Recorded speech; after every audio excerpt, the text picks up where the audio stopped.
Assalamualaikum warahmatullahi wabarakatuh. Waalaikumsalam warahmatullahi wabarakatuh. Selamat sore semuanya. Sore. Terima kasih ya sudah datang di kegiatan podcast hari ini. Kebetulan kami ingin menyampaikan tentang gizi seimbang selama masa kehamilan. Baik, perkenalkan saya Sri Rahmawati, perawat dari Universitas Lambung Mangkurat yang beranggotakan 6 orang. Jadi tujuan kami ke sini adalah untuk melakukan podcast. Untuk selanjutnya saya serahkan kepada rekan saya yang akan menjelaskan materi tersebut. Terima kasih. Assalamualaikum warahmatullahi wabarakatuh. Kami di sini sebagai perawat yang akan menyampaikan materi podcast hari ini. Sebelumnya perkenalkan, nama saya perawat Munapadia. Perkenalkan, saya perawat Ahmad Hidayah Sanjaya. Dan perkenalkan, nama saya Najib Bila Islam. Baik, jadi materi pada hari ini adalah gizi pada ibu hamil. Nah, sebelumnya ibu hamil itu adalah seorang wanita yang mengandung dimulai dari konsepsi atau bertemunya sel telur dan sel sperma sampai lahirnya janin atau jabang bayi. Dan lamanya seorang ibu hamil itu normalnya adalah 280 hari atau 40 minggu, 9 bulan, 7 hari. Dihitung dari hari pertama haid terakhir. Selanjutnya, gizi seimbang adalah susunan makanan sehari-hari yang mengandung zat-zat gizi dalam jenis dan jumlah yang sesuai dengan kebutuhan tubuh dengan memperhatikan prinsip keanekaragaman atau variasi makanan, aktivitas fisik, kebersihan, dan berat badan ideal. Ada 13 pesan umum gizi seimbang yaitu 1. Makan aneka ragam makanan. 2. Makan makanan yang memenuhi kebutuhan energi. 3. Makan sumber karbohidrat setengah dari kebutuhan energi. 4. Batasi lemak seperempat dari kecukupan energi. 5. Gunakan garam beriodium. 6. Makan makanan sumber zat besi. 7. Beri ASI pada bayi sampai umur 6 bulan. 8. Biasakan makan pagi. 9. Minum air bersih, aman dan cukup jumlahnya. 10. Beraktivitas fisik dan olahraga secara teratur. 11. Hindari minum minuman beralkohol.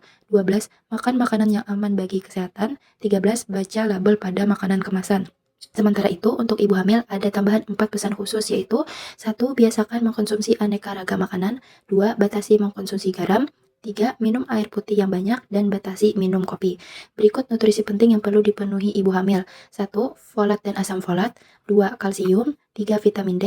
4. Protein. 5. Zat besi. Baik, saya akan melanjutkan. Selanjutnya bahan makanan yang dihindari dan dibatasi oleh ibu hamil. Yang pertama, menghindari makanan yang diawetkan karena biasanya mengandung bahan tambahan makanan yang kurang aman. Yang kedua, menghindari daging, telur, atau ikan yang dimasak kurang matang karena mengandung kuman yang berbahaya untuk janin. Yang ketiga, membatasi kopi dan coklat yang di dalamnya terdapat kandungan kafein yang dapat meningkatkan tekanan darah. Yang keempat, membatasi makanan yang mengandung energi tinggi seperti yang banyak mengandung gula, lemak, misalnya keripik atau cake. Yang kelima, membatasi makanan yang mengandung gas, contohnya nangka, kol, ubi jalar karena dapat menyebabkan keluhan nyeri ulu hati pada ibu hamil. Yang keenam, membatasi konsumsi minuman ringan atau soft drink karena mengandung energi tinggi yang berakibat pada berat badan ibu hamil meningkat berlebihan dan bayi lahir besar. Baik, Bapak dan Ibu, apakah sudah mengerti dengan pemaparan materi yang sudah kami sampaikan? Baik, saya kembalikan ke moderator. Baik, setelah pemaparan materi yang telah disampaikan oleh perawat-perawat kami, apakah ada yang ingin ditanyakan? Baik, Izin bertanya, Mbak, bagaimana cara memenuhi kebutuhan gizi ibu hamil yang vegetarian? apakah ada lagi yang ditanyakan? Saya mau bertanya, misalnya kehamilannya sudah terlanjur kurang gizi, bagaimana cara kita memperbaiki gizinya ya Mbak? Itu saja, terima kasih. Saya Mbak, jadi bagaimana jika nanti ASI saya setelah melahirkan tidak keluar? Apakah ada makanan dan minuman yang harus dikonsumsi? Misalkan istriku ngidam, tapi ngidamnya makanan yang tidak boleh dimakan, itu bagaimana ya? Sedangkan kalau ibu ngidam itu biasanya harus dituruti. Terima kasih. Ya, ini saya dari datu saya diturunkan ke nenek saya ke ibu saya. Katanya orang hamil ini ada boleh makan ikan haruan.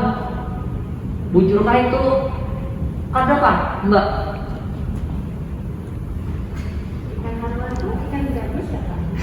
Ini kan gabus nih tuh. Wah. Dari perawat sendiri, apakah sudah jelas pertanyaan dari bapaknya? Jadi baik saya ulang dulu ya pertanyaannya.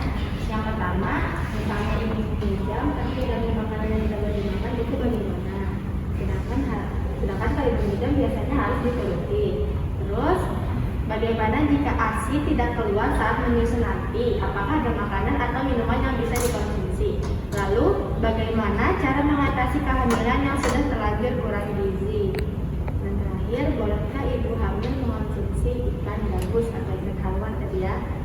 Sama tadi pertanyaannya, bagaimana cara memenuhi kebutuhan gizi ibu hamil yang berkeadilan? Baik dari perawat sendiri, apakah sudah jelas? Ya, sudah jelas. Baik, saya akan menjawab pertanyaan.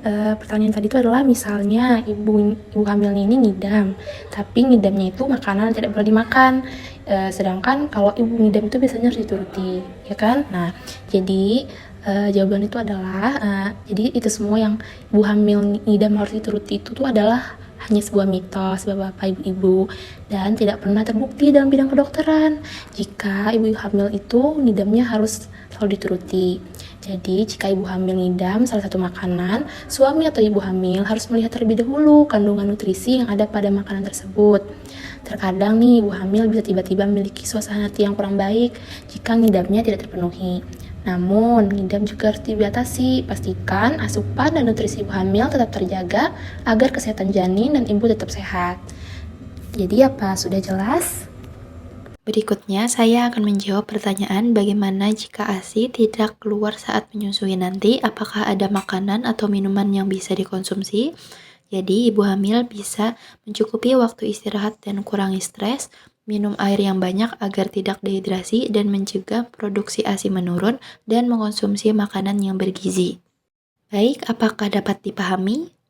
Baik, selanjutnya saya akan menjawab pertanyaan bagaimana cara mengatasi kehamilan yang sudah terlanjur kurang gizi. Jadi, langkah pertama, cara mengatasi ibu hamil yang terlanjur kekurangan gizi adalah dengan mencari tahu kurangnya di mana. Salah satu cara mengatasi kekurangan gizi adalah dengan menaikkan HB ibu hamil. Baik, saya akan menjawab pertanyaan dari Bapak tadi ya. Bolehkah ibu hamil mengonsumsi ikan gabus? Jadi, ikan gabus itu boleh dikonsumsi oleh ibu hamil karena kandungan protein dan albumin yang tinggi sehingga sangat baik dikonsumsi oleh ibu hamil yang sedang dalam masa kehamilan. Baik, apakah sudah jelas? Baik, sudah jelas sekali ya penjelasan dari perawat-perawat yang tadi. Jadi untuk memastikan apakah semuanya sudah paham atas apa yang sudah disampaikan oleh perawat tadi.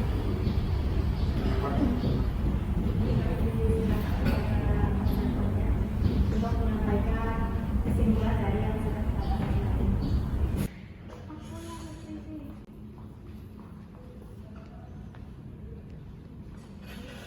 Baik, Ibu dan Bapak, apakah sudah mengerti apa yang sudah dijelaskan oleh perawat tadi?